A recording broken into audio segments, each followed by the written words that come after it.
आप देख रहे हैं यंग बाइट्स। मैं हूं आपके साथ पूजा ठाकुर। आज के विमेन एम्पावरमेंट के प्रोग्राम में मैं आपको मिलवाने जा रही हूं नीलम भारद्वाज से, जो स्पिरिचुअल मोटिवेशनल काउंसलर और साथ साथ आपको बता दूं डिवोशनल सिंगर भी हैं। तो 2 डेजिग्नेशन है इनके, इन्हीं से मिलते हैं और इनसे रूबरू करवाते हैं आपको। हम आपका स्वागत है यंग बाइट्स में। थैंक यू पूजा जी। जी, आपने इस लायक समझा मुझे कि मैं अपने दर्शकों से रूबरू हो सकूं, इसके लिए आपका बहुत बहुत शुक्रिया। ऐसे तो हमने अपने दर्शकों को कई मोटिवेशनल काउंसलर से मिलवाया, लेकिन आज मैं मिलवाने जा रही हूँ सभी दर्शकों को एक स्पिरिचुअल तरीके से। आप जिस तरह से वुमेन एम्पावरमेंट की बात करते हैं, महिलाओं को सशक्त करने की बात करते हैं, तो उन्हें हम स्पिरिचुअल तरीके से उन्हें एम्पावर करते हैं। किस तरह से करते हैं? देखिए, मैं बेसिकली मैं डिवोशनल सिंगर हूँ, एक स्पिरिचुअल सिंगर हूँ। तो मेरे बहुत सारे प्रोग्राम्स होते रहते हैं। 9 डेज़ के भी मेरे प्रोग्राम्स होते हैं। जम्मू में भी होते हैं, आउट ऑफ जम्मू भी होते हैं, आउट ऑफ कंट्री भी होते हैं। तो बहुत सारे लोगों से मिलना जुलना है मेरा। मैक्सिमम तो फीमेल्स ही होती हैं, तो वे कांटेक्ट करती हैं अक्सर। कईयों को ऐसा होता है कि घर में कोई प्रॉब्लम है, मदर इन लॉ से डोमेस्टिक वायलेंस है, कुछ ऐसे, या फिर कई अपनी लाइफ से ऐसी बोर हो चुकी होती हैं, हार चुकी होती हैं। तो फिर वो मेरे से कांटेक्ट करती हैं कि मैम आप, जैसे अभी मैं अभी की आपको बात बता रही हूँ, 9 डेज़ के जैसे अभी फास्ट चल रहे थे नवरात्रास में। तो मैं वर्क प्लेस पे हूँ, जिस पे मैं टीचर भी हूँ। तो वहाँ पे अक्सर टीचर्स को ये होता है कि मैम आप 9 दिन खाना भी कुछ नहीं है आपने, और आप फिर भी एनर्जेटिक रहते हो, कैसे रहते हो? तो वो चीज़ें एक होती हैं। अगर आप थोड़ा सा स्पिरिचुअल हो तो आपकी इंटरनल जो एनर्जी होती है वो आपकी अपने आप बूस्टअप होती है जी। तो आप जो भी आपसे, अगर मेरी जगह आप होंगे तो आप भी उनसे ये चीज़ शेयर कर सकते हो कि कैसे हम अपनी पावर को निकाल सकते हैं। मैम, जिस तरह से आपने बताया आप एक टीचर भी हो, ज़्यादातर आपका महिलाओं से मिलना जुलना रहता है। बीच में आपने ये बात भी की डोमेस्टिक वायलेंस के केस आपको देखने को मिलते हैं। जब आपको ये चीज़ें देखने को मिलती हैं तो आप उन्हें मोटिवेट कैसे करते हैं? जी, मैं आपको बताऊंगी। अभी मेरी एक फ्रेंड थी, आज से 7-8 साल पहले की मैं आपको बात बता रही हूँ। उसकी मैरिज, वो एक इकलौती लड़की थी, तो उसकी जब मैरिज हुई तो वो फैमिली में गई। तो वो इतनी डिप्रेस हो गई, फैमिली उससे खुश नहीं, वो फैमिली से खुश नहीं। तो वो रोज़ रोना कि मैं सुसाइड, मतलब इतना हो गया कि वो सुसाइड करने पे रेडी हो गई। ट्राई भी किया उसने। फिर एक दिन वो ऐसे ही मेरे से फ़ोन पे उससे बात हुई कि मैं बड़ी परेशान हूँ, तो मैं क्या करूँ? मैंने कहा आप हाफ़ एन आवर मेरे को दे दो, मेरे पास आ जाओ आप हाफ़ एन आवर के लिए। तो उसके बाद आपका जो डिसीज़न होगा, आप सुसाइड करना चाहो, जीना चाहो, जो भी आपका मन हो आप वैसा करो। फिर वो मेरे पास नेक्स्ट डे आई। तो मैंने बड़े नॉर्मल वे से उससे बात की। मैंने कहा आप क्यों ऐसा लगता है आपको कि आपको मरना चाहिए? तो मैं बहुत परेशान हूँ, फैमिली मेरे से खुश नहीं, मैं फैमिली से खुश नहीं। तो फिर मैंने उसको यही बताया कि जहाँ भी आप जाओगे, आपको अगर 10 लोग अच्छे मिलेंगे तो उसमें आप 10 में से आपको 2 ज़रूर नेगेटिव मिलेंगे, जिनके साथ आपका कोई मैच नहीं होगा। तो ऐसे तो आप अपनी लाइफ हार दोगे। तो ज़िंदगी जीने के लिए मिली है, उसको जियो, क्योंकि मनुष्य जन्म जो है वो बार बार नहीं मिलता है। कितने जन्म हम रेंगते हैं स्वर्ग में, नर्क में, फिर कहीं हमें ये मनुष्य का जन्म मिलता है। तो मुझे लगता है कि अगर हम मनुष्य जन्म में आके भी उसको जी नहीं पाए, उसको समझ नहीं पाए, तो फिर हमारा क्या कोई महत्व नहीं रहता मनुष्य होने का। तो उसके बाद उसको मैंने बड़ा बूस्टअप किया, समझाया उसको मैंने कि बेटा आपको क्या है, आप सुनो, इग्नोर करो। एक दिन आप इग्नोर करोगे, उनको अपने आप लगेगा कि इसको कोई फ़र्क नहीं पड़ रहा हमसे, तो वो अपने आप ठीक हो जाएंगे। तो कुछ महिलाएं ऐसी भी होती हैं, जिस तरह से आपने अभी बताया कि वो नाखुश थी अपने परिवार से और परिवार नाखुश था उनसे। कुछ ऐसी भी महिलाएं होती हैं जिन पे डोमेस्टिक वायलेंस होता है, जो घरेलू प्रताड़ना का शिकार होती हैं। तो किस तरह से उन्हें फेस करना चाहिए, किस तरह से कंप्लेंट करनी चाहिए? क्या उन्हें चुप करके सहते रहना चाहिए या उसको लेकर आवाज़ उठानी चाहिए?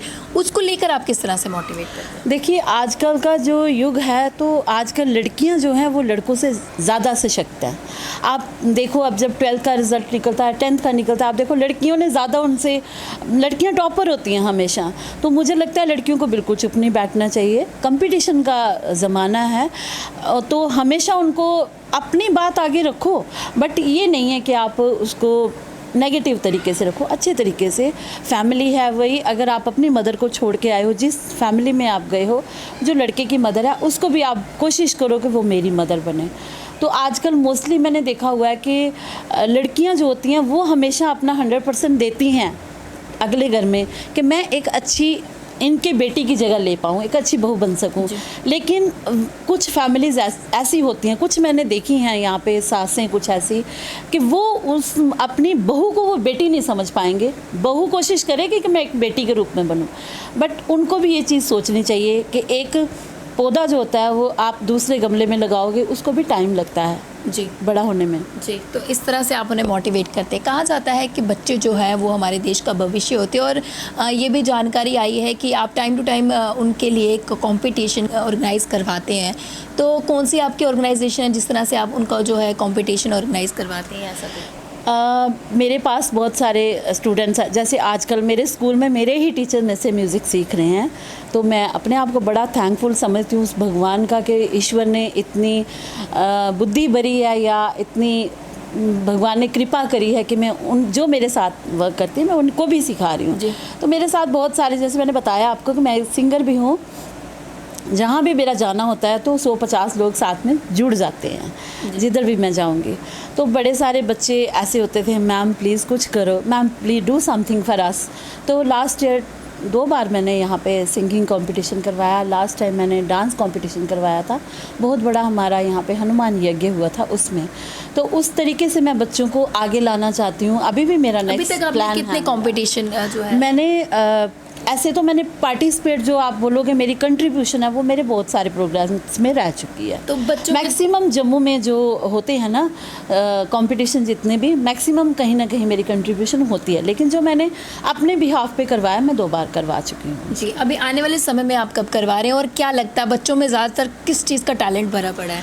आप हमारे सिंगिंग कंपटीशन करवाती है, उसके अलावा सिंगिंग का, डांस का, अगर किसी में टैलेंट है तो वो भी मेरी कोशिश होती है कि बच्चों में किसी, देखिए हर इंसान में कुछ ना कुछ टैलेंट ऊपर वाले ने हमेशा आपको कुछ ना कुछ दे के भेजा हुआ है, तो उनको पहचानना वो कोई दूसरा पहचान सकता है। Ma'am, being a music teacher, क्या कहना चाहेंगी, एक म्यूज़िक की कितनी इंपॉर्टेंस रहती है हमारी लाइफ में, और कितना इंपॉर्टेंट रहता है, और किस तरह से कितना डिफ़िकल्ट रहता है शुरू में जब हम इसका रियाज़ करते हैं, या जो भी स्टूडेंट्स आपसे सीखते होंगे, कितना डिफ़िकल्ट रहता है उन्हें पढ़ाना या उन्हें समझाना? देखिए म्यूज़िक जो है ना, ये तो जो मैं कहती हूँ कि जो पूजा कर नहीं सकते, जिनको इबादत का पता नहीं है, लेकिन अगर वो भगवान के द्वार पे बैठ के भजन गा लेंगे ना, इबादत कर देंगे, उनकी वो पूजा से ज़्यादा बेहतर उनका उस तरीके से इबादत होगी, जो मेरा मानना है।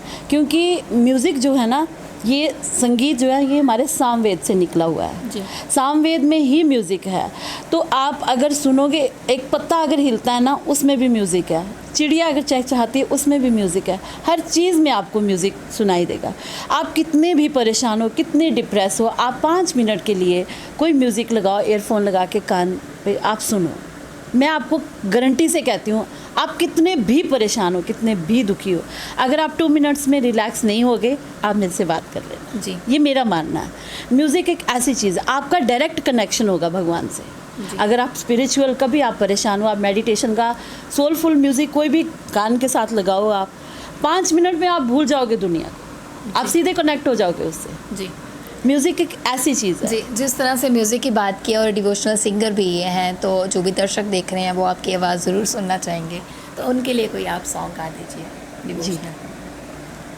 ईश्वर को जान बंदे, मालिक तेरा वही है, कर ले तू याद दिल से, हर जा में वो सही है, ईश्वर को जान बंदे। उसने तुम्हें बनाया, शिव नाम है जपाया, तू क्यों फिरे भुलाया, उम्रा बिता रही है, ईश्वर को जान बंदे। परेशान हम तभी होते हैं जब हम उसको भूल जाते हैं। अगर हम हर पल उसको याद रखें, हम कभी परेशान, ऐसा नहीं है हमने परेशानियाँ नहीं, हमने बहुत सारी परेशानियाँ देखी हैं, और बंदा जब सीखता है, इंसान कभी भी सीखता है, वो तब ही सीखता है जब वो परेशानियों से निकलता है, उनसे फाइट करता है। तो कहीं ना कहीं परेशानियां जो है वो हम सबकी ज़िंदगी में होती है, तो कहीं ना कहीं उस परेशानियों से कैसे हमें निकलना, बाहर निकलना, उससे सहन शक्ति हमें मिलती है ऐसे? पूजा करना कोई ज़रूरी नहीं है कि आप एक पूजा रूम में बैठ जाओ, आप पूजा करो। मुझे लगता है अगर आपने एक भूखे को खाना खिला दिया, एक अगर नंगा बच्चा घूम रहा है, अगर आपने उसके तन पे कपड़े डाल दिए, उसको नंगे पैर उसके चप्पल से ढाँप दिए, मुझे लग रहा है इससे बड़ी पूजा कोई नहीं है। जी मैम, आज जिस तरह से आप जानते हैं कि हमारे देश के हालात किस तरह के, हमारे जम्मू के हालात किस तरह के, और जिस तरह से जो भी हमारे देश के जवान हैं सब जगह तैनात, सिक्योरिटी इतनी टाइट है, अपने घर बार छोड़ के वो हमारे देश की सुरक्षा के लिए हमेशा तत्पर रहते हैं। उन जवानों के लिए क्या एक सॉन्ग डेडिकेट करना चाहेंगे आप? सबसे पहले तो मेरा उन जवानों को नमन, जिनके कारण हम सुरक्षित बैठे हुए हैं। और जो ऐसे नेगेटिविटी फैलाने वाले लोग होते हैं, जिनको हम मिलिटेंट्स कहते हैं, उग्रवादी कहते हैं, हम तो कहते हैं भगवान उनको भी सद्बुद्धि दे ताकि वो भी सन्मार्ग पर चल सकें, सद्मार्ग पर चले, वो उनमें भी ह्यूमैनिटी आए, उनको भी भूले भटके, देखो भूला हुआ कोई भी, अगर कहते हैं ना सुबह का भूला शाम को घर आए, तो उसको भूला नहीं कहते। तो हो सकता है वो भी एक ना एक दिन उनको भी कुछ को हो रहा है रियलाइज़, कहीं को हो जाएगा। तो मेरे जितने भी मेरे वीर जवान हैं, सबसे पहले तो उनको नमन मेरी तरफ से। मैं 2 लाइनें उनके लिए गाने चाहूँगी। है मेरे प्यारे वतन, ऐ मेरे बिछड़े चमन, तुझ पे दिल कुर्बान, तू ही मेरी आरज़ू, तू ही मेरी आवरू, तू ही मेरी जान, तू ही मेरी जान।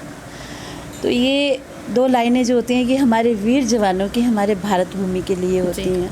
हम ईश्वर से हमेशा प्रार्थना करते हैं कि माँ उनको इतनी शक्ति दे कि हर वो कितना बड़ा दुश्मन हो, उसका वो मुकाबला कर सकें। तो यंग बाइट की टीम की तरफ से भी उन सभी वीर जवानों को शत शत नमन। मैम, जिस तरह से हमारा प्रोग्राम है विमेन एम्पावरमेंट का, महिला सशक्तिकरण का जिस तरह से प्रोग्राम है, हमारे माध्यम से जितनी भी महिलाएं देख रही हैं, जितने भी पुरुष देख रहे हैं, उन सब के लिए क्या एक मोटिवेशनल भरा, स्पिरिचुअल भरा आप एक संदेश देना चाहेंगे सभी के लिए? मैं सबको, जितने भी चाहे वो मेल हैं चाहे वो फीमेल हैं, जो भी मेरा ये प्रोग्राम देख रहे हैं, मैं उनको यही बताना चाहूँगी कि मनुष्य का जो जीवन है ये बहुत अनमोल है, चाहे वो स्त्री है चाहे वो पुरुष है। तो गाड़ी के जब तक दोनों टायर बराबर नहीं होंगे तो वो गाड़ी नहीं चलेगी। इसलिए पति को पत्नी की और पत्नी को पति की वैल्यू समझनी चाहिए। वैसे आजकल की जो न्यू जनरेशन है वो बहुत समझदार है मुझे लगता है, लेकिन फिर भी कहीं ना कहीं वो इम्बैलेंस्ड हो जाते हैं। उसका कारण ये है कि इम्पेशेंस नहीं होना है। तो आज का जिनको ये जीवन जीना, मैं कहती हूँ शिव परिवार देख लो आप, जो शंकर जी हैं उनका आप देखो, उनका वाहन है नंदी और माँ भवानी का वाहन है शेर और आप उनकी देखो बैल की कितनी दुश्मनी होती है, लेकिन वो फिर भी बराबर बिल्कुल प्रेम से रह रहे हैं। वहाँ पे गणेश जी हैं, उनका वाहन है मूषक चूहा, और जो कार्तिकेय जी हैं उनका मोर। चूहे और मोर में कितना वैर है, लेकिन वो फिर भी एक होके रह रहे हैं। उनका परिवार देख के हम लोगों को बैलेंस होके चलना चाहिए, प्रेम से रहना चाहिए। एक ने सुनी दूसरे ने मानी, इसी में हमारा जीवन जाना चाहिए, व्यतीत होना चाहिए। बहुत बहुत धन्यवाद मैम हमारे साथ जुड़ने के लिए और स्पिरिचुअल बड़ा जो अपने मैसेज दिया उसके लिए। Thank you. तो ये थे हमारे साथ नीलम भारद्वाज जी। काफ़ी अच्छा संदेश इन्होंने दिया। इनका कहना है कि हम सभी को मिलजुल कर प्यार के साथ रहना चाहिए और अपना जीवन इसी तरह से व्यतीत करना चाहिए। अगली अपडेट लेकर फिर मैं हाजिर होंगे। अगर हफ्ते फिर नई शख्सियत से आपको रूबरू करवाऊंगी। तब तक के लिए आप देखते रहे यंग बाइट्स। वीडियो जर्नलिस्ट अभिषेक बड़ू के साथ मैं पूजा ठाकुर, यंग बाइट्स जम्मू।